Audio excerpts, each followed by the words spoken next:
Hi, welcome to another edition of TFT Hyperroll, where I show you builds I am using in the hopes that maybe you can use them, learn from them, and become better players, have an easier ladder climb.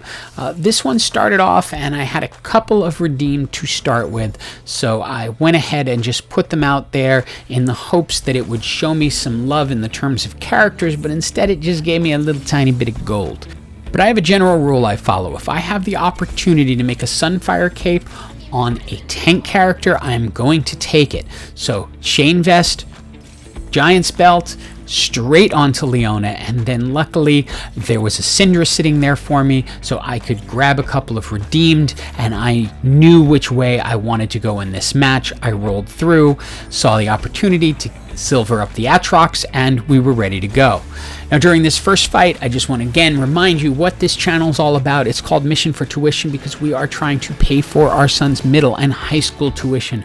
We're not looking for donations or anything like that. Your views are helping via the revenue. So if you could like this video to help it get out for more people, that would be absolutely awesome. Our first fight went really well. We won it with Syndra flinging things away. You can see how much that Sunfire Cape really helps because it stops other units from healing as well as does damage.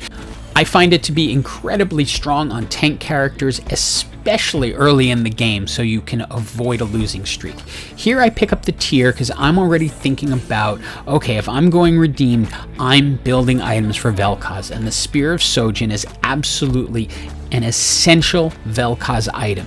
You don't want to be without it. But until you get him, there's really not much you can do unless you get a good item holder. Varus can serve that purpose, but I've had games in the past where I end up not getting a fourth Varus. So I'm stuck with a 2-star Varus, and then I have to give him up in return for getting the vel'koz with the proper item on it. And then you might not get to the 6th redeem that you need in order to make the buff truly work properly. Even with a Sunfire Cape though, you can see it's not foolproof. When a good Sentinel Skirmisher build can come in, they do dominate fairly early. And is probably one of the more meta builds that I see. I get a second 2-star Leona, so I'm thinking maybe I get a 3rd star.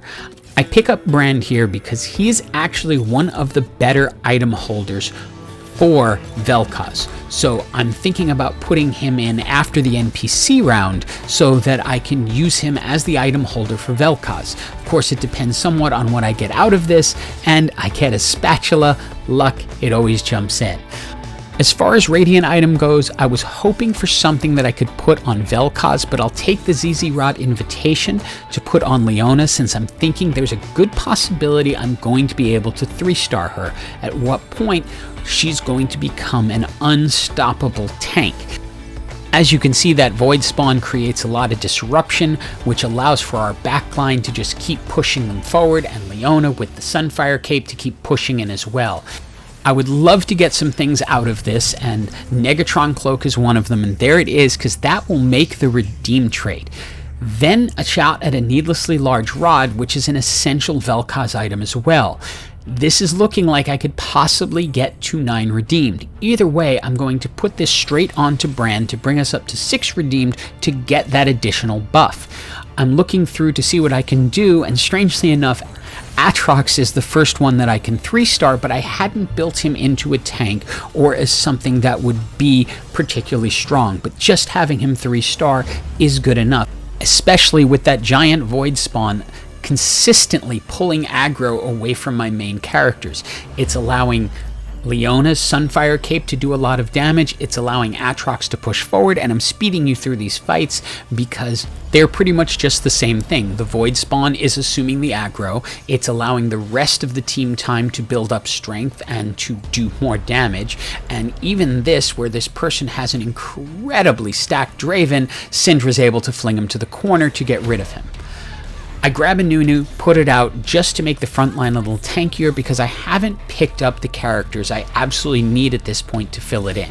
I'm rolling down in the hopes that I can get something that'll work, and there it is. That's my 3-star Leona and a vel'koz.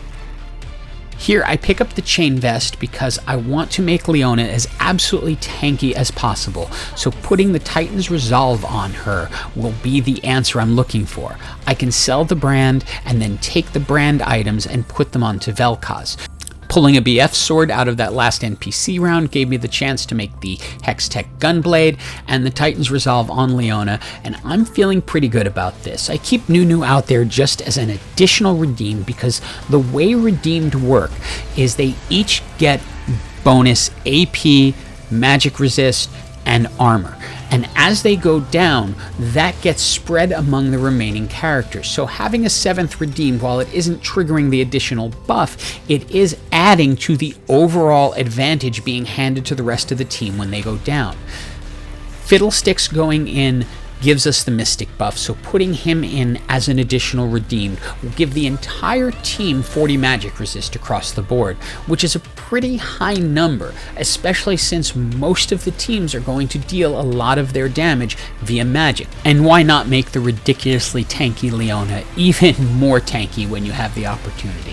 For example, you can see here that Senna's ult is a magic damage ult, and it's not having the impact that it would if we didn't have that additional Mystic buff, and Leona's just able to walk around and really not care what goes on, twirling at the end. 2-star vel'koz, and we are really feeling good about how this build is working out. Lacking a strong damage item, I decide to put the Quicksilver on vel'koz so he can then go into the corner and be immune to CC from characters like Thresh, who could stop his ult. Swapping Kayle for Varus is a no-brainer. That's a legendary unit, but we're not going to want to get rid of Varus because our goal is to get to 9 redeemed, but we can't do it until we get to the 9th level. As you can see, again, everything is just going swimmingly at this point, which is why I'm speeding you through these battles. And I promise you, stick with it. It's going to get crazy, but I want you to see the entire thing. As you can see how I plan this out. Putting vel'koz into that corner with the Quicksilver keeps him from getting CC'd, allows him to reach all the way across the board and do absolutely tons of damage. And even when you think, okay, you might actually lose this one, you have Lux, who has now assumed all of the strength from all the other redeemed who go down to finish off the fight for you. So you're really looking at a strong buff, and I now have all 9 redeemed available to me. And since we're level 9, it's time to get them all in.